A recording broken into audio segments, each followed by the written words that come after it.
नीट ऐक.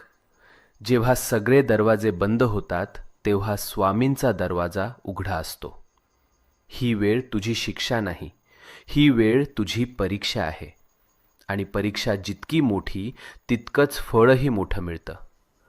तू रडलेला प्रत्येक अश्रू, तू केलेली प्रत्येक प्रार्थना आणि तू सहन केलेली प्रत्येक वेदना स्वामींनी पाहिली आहे, स्वामींनी ऐकलंय.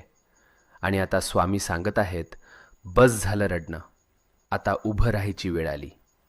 भूतकाळ तिथेच सोड. जे गेलंय ते संपलंय. आता तुझं जीवन नव्यानं सुरू होणार आहे. नवीन संधी, नवीन आनंद, नवीन यश, सगळं तुझ्या दाराशी उभं आहे. फक्त एक पाऊल पुढे टाक आणि मनापासून सांग, मी तयार आहे स्वामी, माझं आयुष्य बदलायला तयार आहे. आणि मग बघ चमत्कार कसा घडतो ते.